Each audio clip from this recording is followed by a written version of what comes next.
What's going on, guys? The Comics Kid 2099 here. Welcome to day 92 of the 365-day graphic novel review challenge. Today, I want to talk to you about Green Lanterns, Volume 1. This is Rage Planet by Sam Humphries and Robson Rocha. This collects the first 6 issues of the Green Lantern series, as well as Green Lanterns Rebirth Issue 1. And the plot of this book is that Jessica Cruz and Simon Baz, they are 2 rookie Green Lanterns, and they have to work together to stop Atrocitus, who is the leader of the Red Lantern Corps, from turning Earth into a new Red Lantern headquarters and creating many more Red Lanterns to work for him from the human population. And they have to work together because Hal Jordan, he recently left Earth, and he left these 2 lanterns in charge of Earth, but he told them that they had to work together. And so he took their power batteries and he fused them into one power battery, and he said, whenever you 2 want to charge your rings, you're going to have to do it together, and you're going to have to work together and learn to be part of a team. And so this book is, while it's about them fighting Atrocitus and the Red Lanterns, it's also about them trying to work together and get past their differences so that they can be effective protectors of Earth. And this story is okay. It's not the best. There's several things about it that did not really work for me. Number one, I'm not a huge Green Lantern fan, and you may be saying, okay, why did you buy this Green Lanterns book? And the thing is, I thought that this was going to be a better jumping on point for someone who's not necessarily a huge Green Lantern fan, and it's really not. This is very heavily entrenched in a lot of the stuff that was happening in the New 52.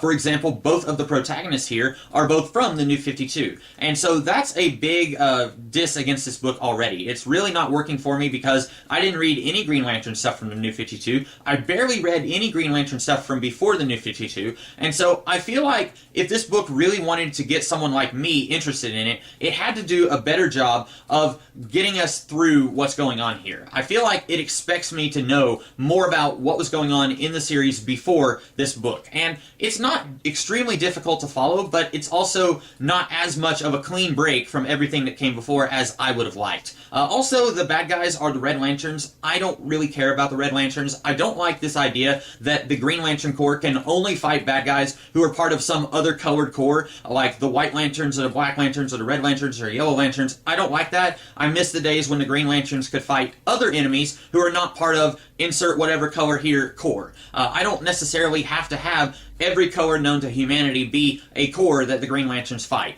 I didn't really need that. I was kind of hoping that that would be something that DC Rebirth would get away from, and apparently not. Now, maybe in the following storylines and in the other Green Lantern series, maybe we won't have all these other corps flying around fighting and working with the Green Lanterns, but for this volume, I really didn't need the Red Lanterns. I don't see what's so interesting about them. They're just really angry and they vomit up red blood. I don't really find them very appealing. And then also, the protagonists of this book, I don't really find them interesting either. I still don't like Simon Baz. I don't like this whole thing about how he has the most powerful weapon in the universe on his hand, and he thinks that he needs to carry a gun around. And that's touched on a little bit here. He says that he doesn't trust the ring, and that if it ever goes out, then at least he'll have his gun with him. Okay, the problem with that is, how many bullets does a gun have? 6, 12, 18? I don't know. I don't know what kind of gun he carries, but it has a limited amount of ammunition. The ring is much more powerful and much more reliable as a weapon and a tool. And at one point, they even mention this in the book. Jessica even tells Simon, it's not the ring that fails, it's the user of the ring. Or, it's not the ring that works, it's the user of the ring that works. And Simon even understands that, and he even comes to that understanding with Jessica, but by the end of the book, he's like, nah, I'm still going to carry this gun around. And that's still a thing that Simon is carrying with him now in the current comics after the storyline.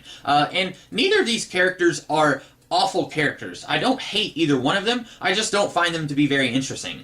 Jessica, she lived in her apartment for 3 years, she never came out of her apartment, and then for some reason she came out. She says that she was kicked out of her apartment, so now she's living with her sister, and she is terrified of everything. She can't make constructs, which that's something that we knew when you read Justice League Extinction Machines, but it's explained a little bit more here why she can't make constructs, and it's because of her crippling anxiety. And the thing is, why did the ring choose her? And you could say, well, despite her crippling anxiety, she's still a good choice for the ring. I would argue, no, there's plenty of other people on Earth who would be better choices for the ring. If you have crippling anxiety to the point where you cannot even use the Green Lantern ring, why would the Green Lantern ring choose you to be its user? There are millions and millions of people on Earth, and if the Guardians think that there needs to be another Earth-based Green Lantern, which there's already been like 5 of them, and I don't know what's going on with Guy Gardner or John Stewart or Kyle Rayner, but there's already been all of those those guys, I don't know why the Guardians think that we need even more human Green Lanterns, but if they do think that there needs to be another human Green Lantern,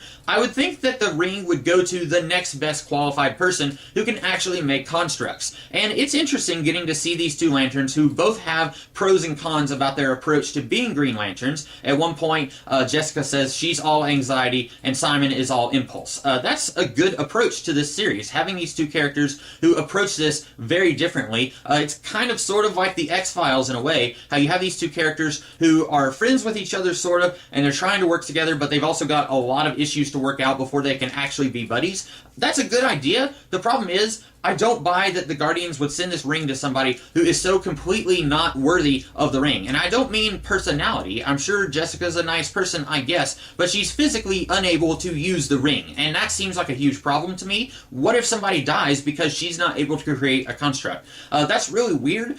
There's just a lot of little things about this book that just did not work for me. And I feel like part of it is what I thought was going to be happening with DC Rebirth that ended up not happening. I bought this book thinking that it was going to be more of a reboot than what it actually was. And that was why I bought a lot of the DC Rebirth books that I've already talked about so far, is that I thought DC Rebirth was going to be more of a reboot than what it was. And it turns out there's only been a couple that are really reboots from what came before. Superman, which is definitely a reboot, and then The Flash, which is kind of sort of a reboot because it's using some stuff from before the New 52, but it's also using some New 52 stuff as well. But this book is not a reboot. This is just continuing right along with what was going on in the New 52, and I didn't read any of the stuff in the New 52. I don't know if any of it was good. I'm not much of a Green Lantern fan, but this didn't really do anything to persuade me to become a Green Lantern fan.